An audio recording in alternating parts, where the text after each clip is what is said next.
사랑하고 존경하는 220만 충남 도민 여러분, 예산군 신양면에는 박봉산, 신양천, 일산, 이수정, 포조, 조익선생 사당, 국화, 수박 등이 있는 예산군 출신 국민의힘 소속 방한일 의원입니다.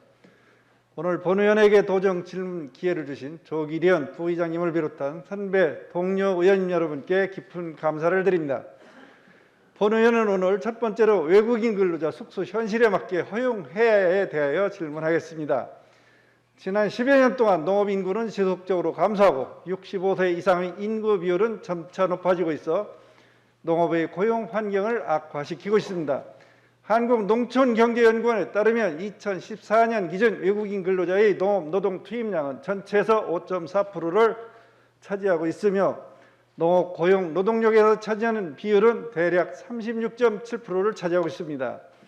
특히 지속적인 도시로의 인구 이동과 농촌 인력의 고령화, 신규 농업인 유입 부족 등으로 농촌의 인력난이 심화되어 해마다 외국인 노동자가 없으면 농사를 짓기가 힘들다는 말과 함께 외국인 노동자에 대한 의존율이 갈수록 높아지고 있습니다.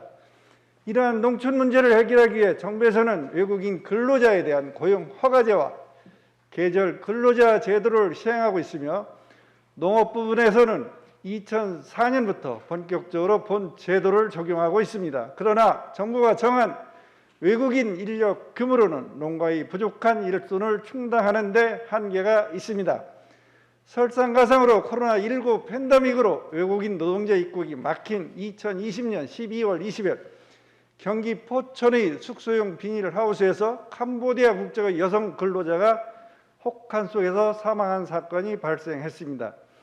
이에 정부는 외국인 근로자 숙소 시설 기준을 대폭 강화하고 이를 충족하지 못하는 농가에 대해서는 고용 허가를 불허한다는 거주시설 규제 강화안이 금년 초 시행해서 올 9월까지 6개월간 유예기간을 둔다고는 하나 농촌 현장의 혼란은 가중되고 있습니다. 현재 외국인 노동자를 고용하는 99%의 농가들은 사업장의 산재와 지역 내 숙박시설 부족 등의 이유로 근무장소 인근에 숙소를 제공하고 있습니다. 고용노동부에서 실시한 농업 분야 주거환경 실태조사 결과에 따르면 컨테이너, 조립식 패널, 비닐하우스 등 가설 건축물이 약 70%를 대부분 차지하고 그 외 일반 주택 25%, 고시원, 오피스텔 등 공동주거 2.6% 등으로 조사됐습니다. 이렇게 부족한 주거 인프라 등 농촌의 제한된 여건과 실타래처럼 얽힌 현행법과의 관계에서 농업인 스스로 기숙시설을 해결한다는 것은 사실상 불가능에 가까우며 대다수의 농업인들은 정부가 제시한 외국인 근로자 주거환경 최소 기준 가이드라인에 부합하기 위해 최선을 다하고 있습니다. 또 농업인들이 외국인 근로자 제도를 활용하는 것은 농업인이 막대한 부의 창출을 위해서도 인건비 절감을 위해서도 아닌 농업을 지속하기 위한 필수 노동력 확보의 절박함 때문입니다. 우리 농업인들은 정부와 충청남도에 묻습니다. 정부의 관리 책임 가운데 농촌 내 외국인 노동자의 주거환경 개선을 위한 중앙정부와 충청남도의 실질적인 지원책은 무엇인지, 농민이 처한 어려움과 외국인 노동자의 인권을 동시에 보장하면서 중장기적인 비전을 어떻게 만들어갈 것인지, 충분한 논의와 수기 과정 없이 금년 1월 시행해서 1년의 시간을 늦추고 고용허가 불허와 사업자 변경 허용 등을 강제하는 것에 대하여 근본적인 대책이 아니라는 농민들의 목소리에 대하여 충청남도의 대응 방안은 있는지, 충청남도에서 지역별, 품목별 여건에 부합한 자치단체 단위의 기숙시설 설립 등 지원 방안은 있는지, 또 도 차원의 공적 지원을 확대하고 고용허가를 취득한 농가에 대해서는 필수 시설에 대한 보완을 전제로 기존의 가설 건축물을 주거시설로 인정하는 등 현실적인 대안이 필요하다고 생각하는데, 이에 대하여 양승조 도지사님께서는 앞으로 우리 충청남도의 대응 방안을 도민들에게 상세하게 답변하여 주시기 바랍니다. 두 번째, 충청남도 경제진흥원 획기적인 변혁으로 재도약의 발판을 마련해야에 대하여 질문하고자 합니다. 중소기업은 업종의 다양성, 높은 고용 효과 등으로 우리나라 경제의 뿌리이자 모세 혈관이라고 합니다. 때문에 헌법 제123조 제3항에 국가가 중소기업을 보호하고 육성하도록 명시되어 있습니다. 이에 충청남도는 중소기업 진흥에 관한 법률과 같은 법 시행령의 규정에 의하여 99년 1월 15일 충청남도 중소기업 종합지원센터를 개원하였고 2010년 9월 15일 충청남도 경제진흥원으로 법인 명칭을 변경하여 오늘에 이르렀습니다. 충청남도 경제진흥원은 중소기업의 경쟁력을 강화하고 중소기업의 경영 기반을 확충하여 도민경제의 균형 있는 발전에 기여함을 목적으로 설립하였습니다. 충청남도는 전국 17개 시도 중 1인당 지역 내 총생산 2위, 수출액 2위, 무역수지 1위라는 경제 규모를 자랑하고 있지만 그 이면에는 중소기업 수출액 비중 7위, 폐업 증가율 4위, 소득 역외 유출 1위 등의 어두운 면이 상존하고 있습니다.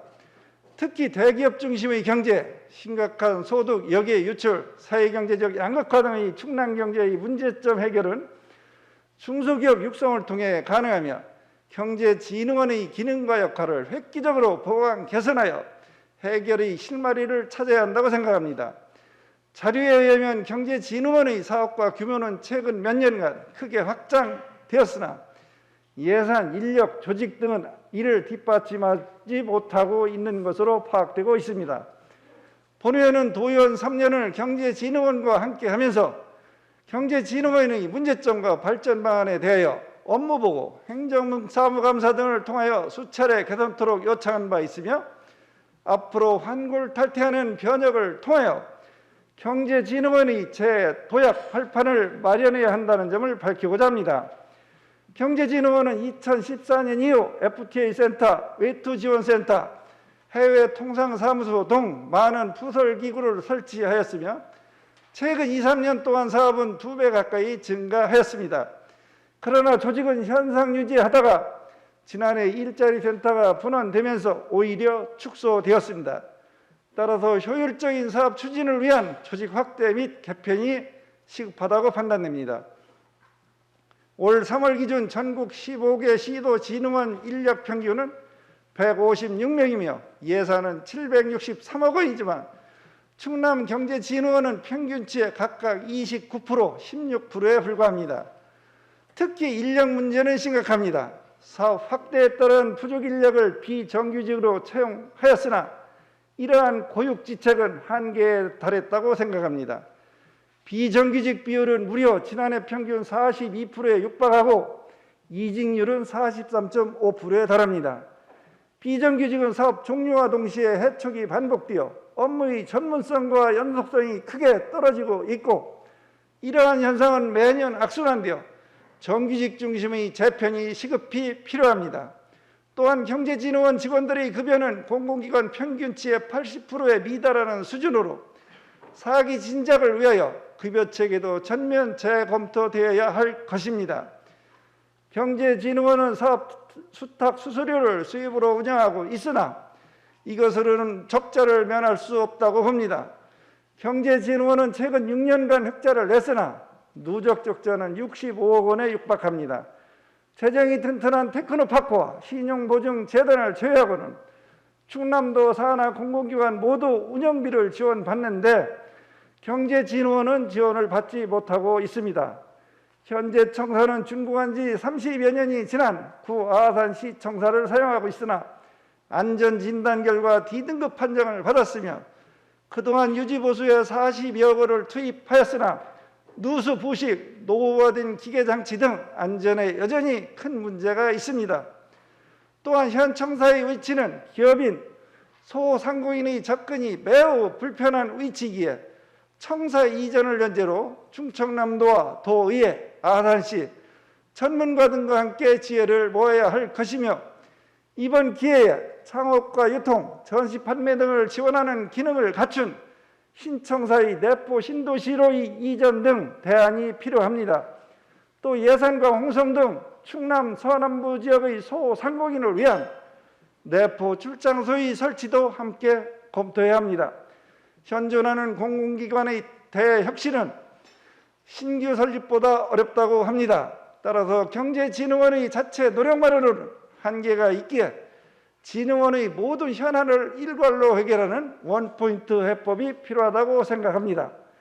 관련 부서 합동으로 TFT를 구성하여 이 일을 잘할 수 있는 기틀을 마련하고 획기적인 대변혁으로 지역경제의 활성화와 중소기업의 육성책을 강화하여 전국 제1의 진흥원으로 재도약할 수 있는 발판을 마련해 주시기 바라며, 양승조 도지사님께서는 인력, 조직, 예산 규모의 전국 최하위, 기관 운영비 미지원, 노후청사 대처 미흡 등에 대하여 도의회에서 개선토록 수많은 건의와 보완, 지적을 하였음에도 지연된 사유와 앞으로의 대응책을 도민들에게 상세하게 답변해 주시기 바랍니다. 세 번째, 충남의 양성평등지수 7년 연속 최하위권 해결책이 무엇인지 묻고자 합니다.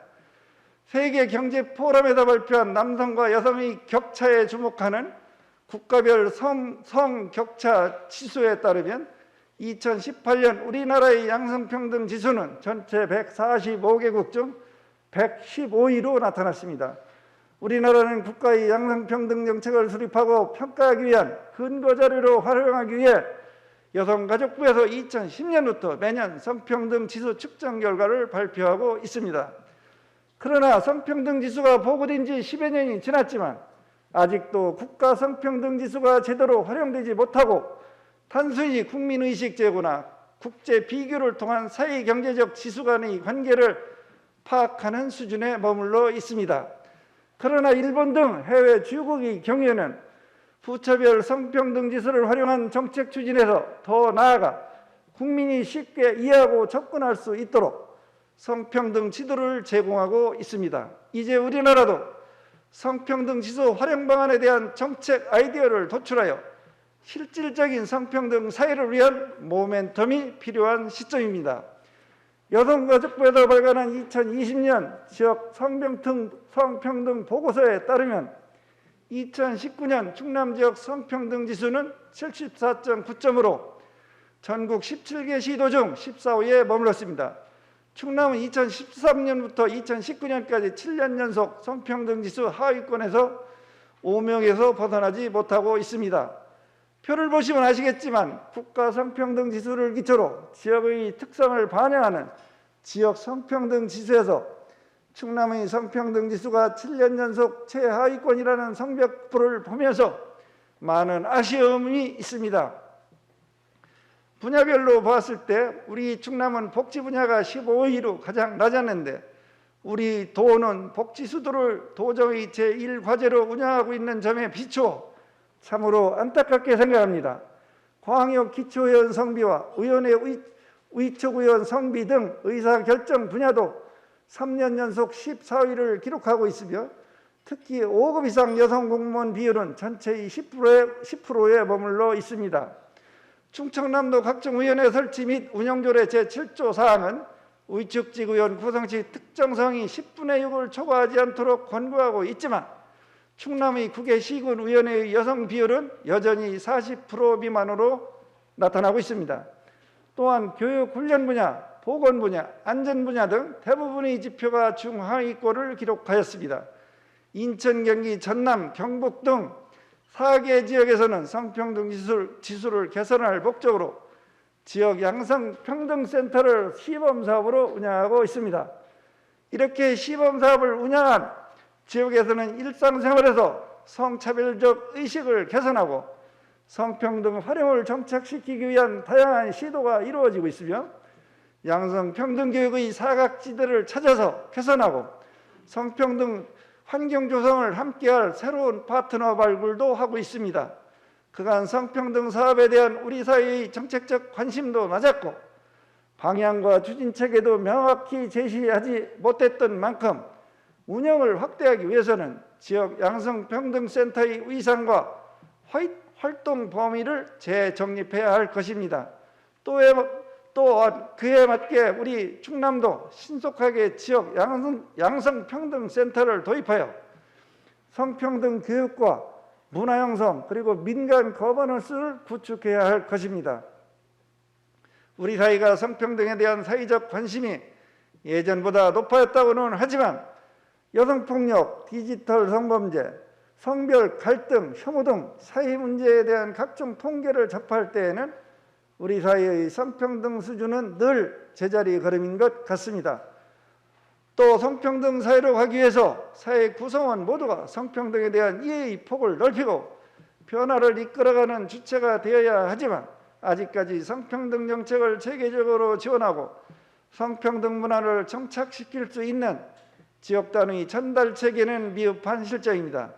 이러한 문제 해결과 충남의 성평등 환경을 조성하기 위해서는 지역 양성평등센터를 조속히 설치 운영하고 도민이 참여하는 정책 모니터링 활동을 통해 성인지적 관점에서 정책을 개선하고 다양한 성평등 교육 등 양성평등 정책의 통합적 지원이 필요합니다. 또한 우리 충청남도와 시군 성평등 지수를 향상시키기 위해 젠더 거버넌스를 확대 운영하고 시군별 위원회의 여성 비율을 늘리는 방안을 중점 추진해야 합니다. 타원화된 사회에서 포용과 평등에 갇히는 사회의 갈등을 해소하고 지속 가능한 발전을 유도하는 원동력이며 우리나라와 충청남도의 경쟁력을 좌우하는 핵심 요건입니다. 양승조 도지사님께서는 충남 양성평등센터 7년 연속 최하위권 5명을 씻을 앞으로의 추진 계획에 대하여 도민들에게 소상하게 답변해 주시기 바랍니다. 마지막으로 농민도 대한민국 국민이다. 4차 재난지원금 전 농업인에게 지급해야 대하여 질문하고자 합니다. 전 농업인에게 4차 재난지원금을 지원하도록 도정 질문을 준비하였습니다만 지난 3월 25일 20조 6천억 원 규모의 2021년 추가경정 예산이 국회를 통과하였고 그중에 농업, 임업 긴급 피해 지원 2,422억 원의 재난지원금이 포함되었습니다. 그러나 늘 소외되고 있다고 생각하는 농업인들의 응어리진 가슴을 후벼 파는 농업 외면 정책을 더 이상 두고 볼 수 없다는 농업인들의 아픈 마음을 전하면서 본 질문은 서면으로 가름하고자 합니다. 경청하여 주셔서 감사합니다. 한 가지 추가해서 질문을 드리겠습니다. 어제 농민신문에 난 것을 보면은 외국인 근로자 주거시설 기준 강화 3개월 농촌 현장을 가보니 이런 기사가 크게 났습니다. 여기에 보면 일손은 없고 외부 숙소 복구에 농가 팔 동동이라는 이 르포 기사가 났습니다. 우리 충남에서도 더 좀 우리 농민들을 위해서 세심하게 이런 사업은 좀 보살펴 주시기를 바라겠습니다.